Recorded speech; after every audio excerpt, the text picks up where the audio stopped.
Kemudian, segala sesuatu di sekitar saya mulai dipenuhi cahaya. Ini bukan seperti cahaya matahari atau cahaya buatan, itu adalah cahaya murni, hidup, yang tampaknya berasal dari segala arah dan tak terlihat asalnya. Dikelilingi oleh cahaya yang luar biasa terang. Lalu saya mendengar suaranya, hati saya bergetar karena mengenalinya. Itu adalah Yesus. Meskipun awalnya saya tidak dapat melihat wajahnya dengan jelas karena intensitas cahaya, saya tahu dengan sepenuh hati bahwa itu dia.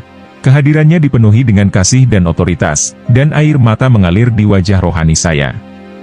Saat mata saya menyesuaikan diri dengan cahaya, saya bisa melihatnya lebih jelas. Penampilannya terasa akrab namun tak terdeskripsikan. Matanya mencerminkan kasih dan hikmat yang begitu dalam sehingga saya merasa sepenuhnya diketahui dan dipahami. Semua dosa, keraguan, dan ketakutan saya terbuka di hadapannya, namun kasihnya tetap tak tergoyahkan. Anakku, aku membawamu ke sini untuk suatu tujuan. Apa yang akan aku tunjukkan padamu harus dibagikan kepada umatku. Banyak yang tertidur, dan tipuan yang akan datang lebih besar daripada yang mereka bayangkan. Saya menemukan diri saya mampu berbicara, meskipun bukan dengan kata-kata fisik. Tuhan, kata saya hanya seorang perawat. Siapa yang akan mendengarkanku? Senyumannya lembut namun tegas. Aku selalu menggunakan yang rendah hati untuk membingungkan yang bijaksana. Jangan khawatir tentang siapa yang akan mendengarkan. Tugas Anda adalah berbagi apa yang akan aku tunjukkan. Aku yang akan mengurus sisanya. Dengan kata-kata itu, Yesus menggenggam tangan saya, dan tiba-tiba kami berdiri di sebuah jalan kota yang tampak normal. Namun, saya tahu bahwa kami sedang melihat peristiwa dari masa depan yang dekat. Segalanya tampak hampir sama dengan dunia kita saat ini, tetapi ada perbedaan halus. Amati dengan cermat, Yesus memerintahkan. Lihat bagaimana musuh akan menipu bahkan yang terpilih, jika memungkinkan. Adegan di depan kami ramai dengan aktivitas. Orang-orang berlalu lalang, sibuk dengan kehidupan sehari-hari mereka, tetapi ada sesuatu yang berbeda. Semua orang berinteraksi dengan teknologi dengan cara yang jauh lebih terintegrasi daripada yang pernah saya lihat sebelumnya. Saya melihat seorang wanita masuk ke kafe. Dia tidak menggunakan telepon atau kartu untuk membayar, dia hanya melambaikan tangannya di atas sensor, dan transaksi selesai. Sebuah cahaya kecil di bawah kulitnya berkilau singkat saat dia melakukannya. Tuhan, apakah ini tanda binatang? Bukan. Ini hanyalah apa yang mendahuluinya. Lihat bagaimana tipuan itu terungkap. Dan saya melihat gambar-gambar tak terhitung jumlahnya tentang bagaimana teknologi ini diperkenalkan secara bertahap di seluruh dunia. Awalnya dimulai dengan tidak berbahaya, chip kecil yang menggantikan kartu kredit, kunci rumah, dan catatan medis. Semua orang mengadopsinya, termasuk orang Kristen, melihatnya sebagai alat yang berguna untuk kehidupan modern. Saya melihat jemaat gereja menerima perangkat ini dengan antusias, menggunakannya untuk mengakses Alkitab digital, memberi persepuluhan, dan mendaftar untuk acara keagamaan. Tidak ada yang mempertanyakan, karena tampaknya tidak melibatkan penyembahan atau kesetiaan kepada apapun atau siapapun. Itu hanya teknologi, setidaknya begitulah yang mereka pikirkan. Perhatikan, kata Yesus, suaranya penuh dengan kekhawatiran, bagaimana musuh pertama kali memperkenalkan hal-hal yang tampak tidak berbahaya, bahkan bermanfaat. Iblis tahu bahwa perubahan mendadak akan memperingatkan umatku. Maka, dia bergerak lambat, secara bertahap, seperti ular yang melilit mangsanya. Teknologi menjadi lebih canggih dan terintegrasi ke dalam kehidupan sehari-hari. Tak lama kemudian, perangkat tersebut memantau kesehatan, memprediksi penyakit sebelum terjadi, bahkan mengatur pola tidur dan suasana hati orang melalui penyesuaian biokimia yang halus. Anakku, kata Yesus, memperhatikan keheranan saya terhadap kemajuan ini, ingatlah bahwa tidak semua yang berkilau adalah emas.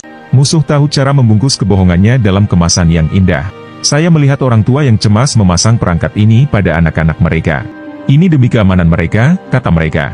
Sekarang kami selalu bisa tahu di mana mereka berada, memantau kesehatan mereka, dan memastikan mereka aman di sekolah. Teknologi ini secara khusus dipromosikan untuk anak-anak, disajikan sebagai cara untuk melindungi mereka di dunia yang semakin berbahaya. Tuhan, kata saya bisa melihat betapa bermanfaatnya ini. Bagaimana kita bisa memperingatkan orang-orang terhadap sesuatu yang tampaknya begitu baik? Yesus menatap saya dengan kesedihan di matanya. Inilah sebabnya tipuan ini begitu efektif. Musuh tahu bahwa umatku akan menolak sesuatu yang jelas-jelas jahat. Maka, dia datang sebagai malaikat terang, menawarkan solusi untuk masalah dan berjanji untuk memperbaiki hidup. Saya melihat bagaimana teknologi mulai memengaruhi perilaku orang dengan cara-cara halus. Mereka yang memiliki implan menjadi semakin bergantung padanya untuk segala hal, mengatur emosi mereka, membuat keputusan, menyarankan apa yang harus dimakan, kapan tidur, dengan siapa menghabiskan waktu, bahkan apa yang harus dipikirkan tentang topik tertentu. Perhatikan ini, Yesus memerintahkan, menunjuk pada sebuah keluarga yang sedang makan malam. Orang tua dan anak-anak duduk bersama, tetapi ada sesuatu yang salah. Percakapan mereka tampak seperti dihafalkan, emosi mereka terukur dan terkontrol. Perangkat-perangkat tersebut secara halus memengaruhi suasana hati, pikiran, bahkan kepribadian mereka. Apakah mereka tidak bisa melihat apa yang terjadi pada mereka? Tanya saya, dengan hati yang hancur. Mereka hanya melihat manfaatnya, jawab Yesus. Mereka melihat kesehatan yang lebih baik, lebih banyak stabilitas, kenyamanan yang lebih besar. Mereka tidak menyadari bahwa mereka menukar kehendak bebas mereka, kemampuan mereka untuk memilih aku secara bebas, dengan kenyamanan sementara ini. Visi itu berubah untuk menunjukkan adegan-adegan dari berbagai belahan dunia. Saya melihat bagaimana teknologi diterapkan dengan cara yang berbeda di berbagai budaya, tetapi selalu dengan tujuan dasar yang sama, menciptakan ketergantungan dan kontrol. Di beberapa tempat, dipromosikan melalui sistem kesehatan, di tempat lain, melalui insentif keuangan, di tempat lain lagi, melalui tekanan sosial dan rasa takut tertinggal. Di mana-mana, pesannya sama, ini adalah kemajuan, ini diperlukan, ini baik. Saya melihat mereka yang mempertanyakan teknologi diasingkan, dilabeli sebagai teori konspirasi, anti kemajuan, atau hanya takut akan perubahan. Bahkan di gereja-gereja, mereka yang mengangkat kekhawatiran seringkali diabaikan sebagai paranoid atau orang yang tidak memiliki iman pada perlindungan Tuhan. Umatku binasa karena kurangnya pengetahuan, kata Yesus, mengutip kitab suci. Mereka telah melupakan bahwa aku memperingatkan mereka untuk menjadi bijaksana seperti ular dan tidak berbahaya seperti merpati. Mereka telah menerima hikmat dunia dan melupakan hikmat yang berasal dari atas. Adegan itu berubah lagi, dan saya melihat bagaimana teknologi memengaruhi perkembangan anak-anak. Kaum muda yang tumbuh dengan implan ini menunjukkan perbedaan halus namun signifikan dibandingkan dengan mereka yang tidak memilikinya. Kemampuan mereka untuk berpikir secara independen, emosi yang tulus, dan sensitivitas spiritual semuanya berkurang. Musuh menargetkan kaum muda, jelas Yesus, karena mereka akan menerima tanpa pertanyaan apa yang nenek moyang mereka mungkin teliti dengan hati-hati. Seluruh generasi sedang dipersiapkan untuk menerima apa yang akan datang. Saya melihat sistem pendidikan diubah di sekitar teknologi ini.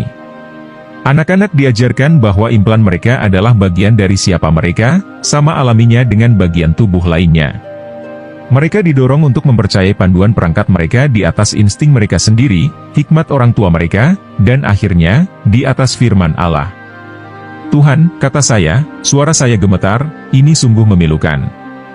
Bagaimana orang-orang tidak bisa melihat kemana ini akan membawa mereka? Karena, jawab Yesus, mereka melihat dengan mata fisik, bukan mata rohani. Mereka melihat manfaat permukaan, tetapi tidak melihat biaya spiritualnya. Mereka melihat keuntungan sementara, tetapi tidak melihat konsekuensi abadi. Tiba-tiba, adegan di depan kami berubah drastis. Saya melihat kekacauan pecah di seluruh dunia. Bank-bank bangkrut, jaringan listrik runtuh, rantai pasokan hancur. Orang-orang ketakutan, putus asa. Yesus berkata kepadaku, perhatikanlah, karena beginilah tanda itu akan diperkenalkan. Aku melihat para pemimpin dunia muncul di layar di mana-mana, mengumumkan solusi baru.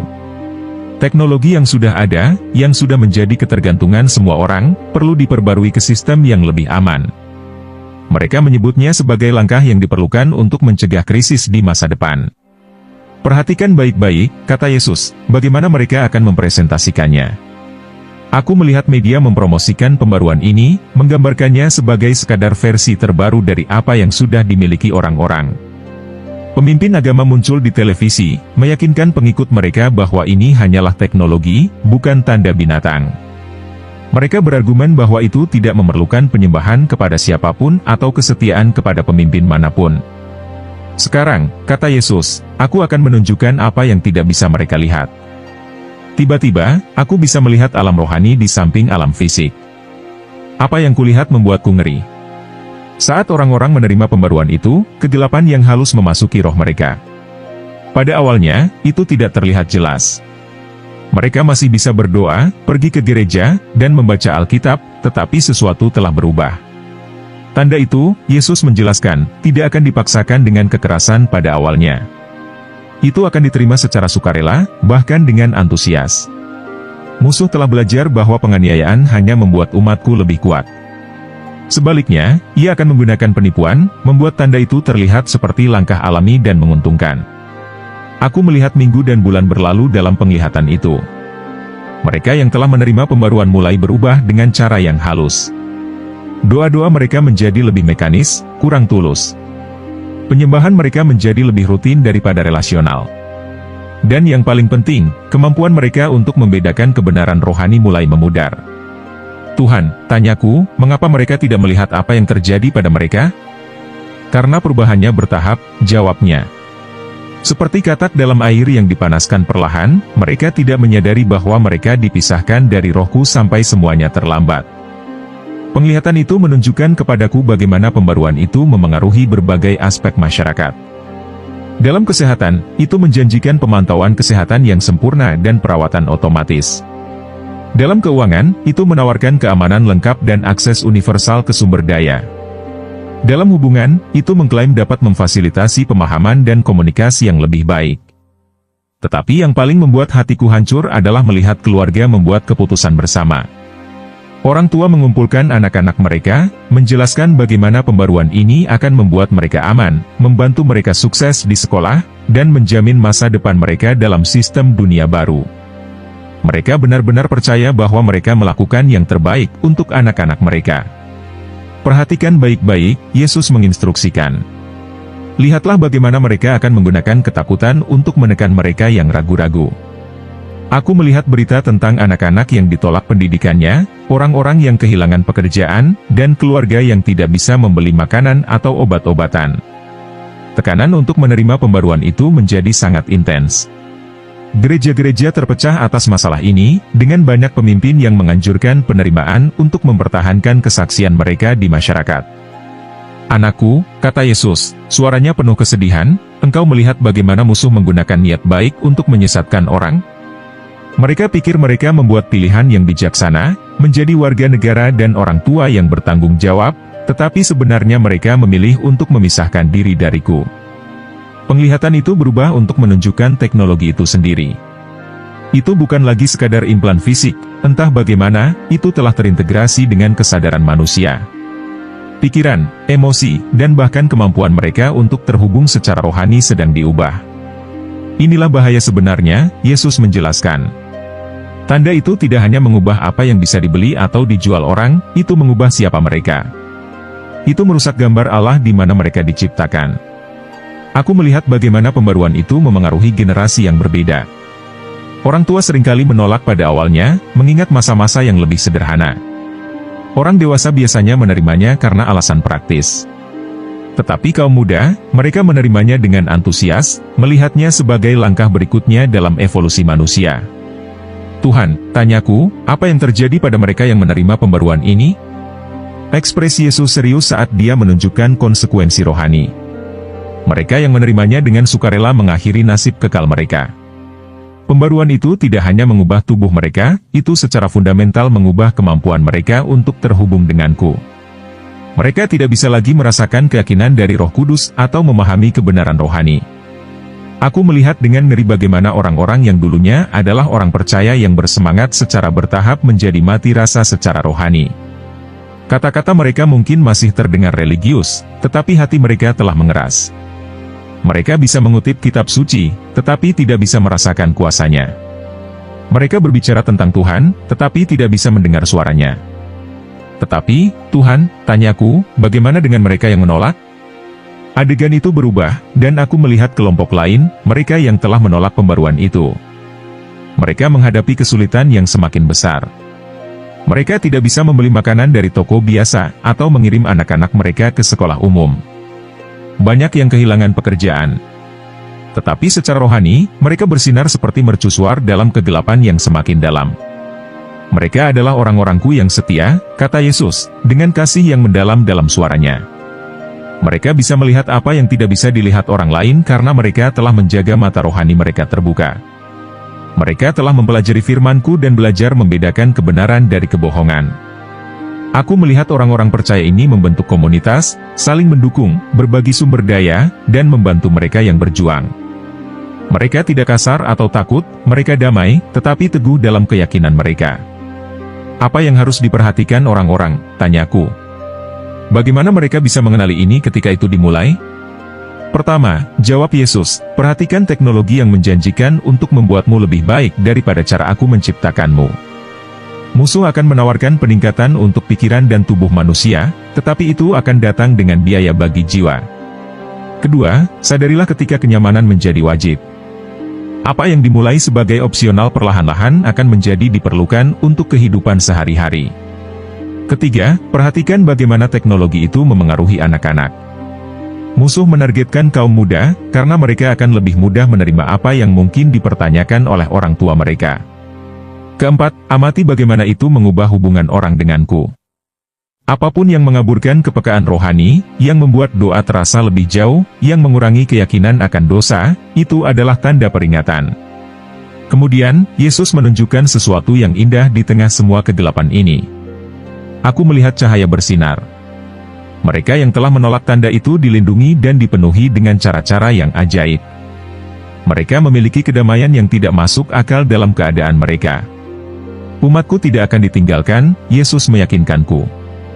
Seperti aku menyediakan bagi Elia di tepi sungai dan bagi orang Israel di padang gurun, aku akan menyediakan bagi mereka yang tetap setia kepadaku. Aku melihat malaikat mengelilingi rumah-rumah orang percaya, melindungi mereka dari bahaya. Aku melihat penyediaan ajaib, makanan yang berlipat ganda, kebutuhan yang terpenuhi dengan cara yang tak terduga. Yang paling penting, aku melihat hubungan mereka dengan Yesus semakin dalam dan kuat melalui pencobaan mereka. Tuhan, tanyaku, apa yang harus dilakukan orang untuk mempersiapkan diri? Jawaban Yesus jelas, katakan kepada mereka untuk memperkuat hubungan mereka denganku sekarang, sebelum penipuan itu datang. Mereka harus mengenal suaraku dengan sangat baik sehingga mereka bisa mengenali ketika sesuatu tidak berasal dariku. Katakan kepada mereka untuk mempelajari firman-Ku dengan tekun. Jawabannya ada di sana, tetapi mereka harus mengenal kebenaran untuk mengenali kebohongan. Katakan kepada mereka untuk membangun hubungan nyata dengan orang percaya lainnya. Mereka akan membutuhkan satu sama lain di masa yang akan datang. Katakan kepada mereka untuk mengajar anak-anak mereka untuk mengasihiku lebih dari mereka mencintai kenyamanan dunia. Dan yang paling penting, katakan kepada mereka untuk tidak takut. Aku telah mengalahkan dunia, dan mereka yang tetap setia kepadaku akan berbagi dalam kemenangan itu. Tiba-tiba, aku merasakan tarikan. Sudah waktunya bagimu untuk kembali, kata Yesus. Ingatlah semua yang telah kau lihat. Tetapi, Tuhan, protesku, masih banyak yang ingin kutanyakan. Senyumnya penuh kasih. Apa yang telah kutunjukkan kepadamu sudah cukup. Bagikanlah dengan setia. Mereka yang memiliki telinga untuk mendengar akan mendengarkan. Seketika itu juga, aku kembali ke tubuhku, dikelilingi oleh peralatan rumah sakit dan wajah-wajah yang khawatir. Para dokter kagum dengan pemulihanku, tetapi aku lebih kagum dengan apa yang telah kulihat.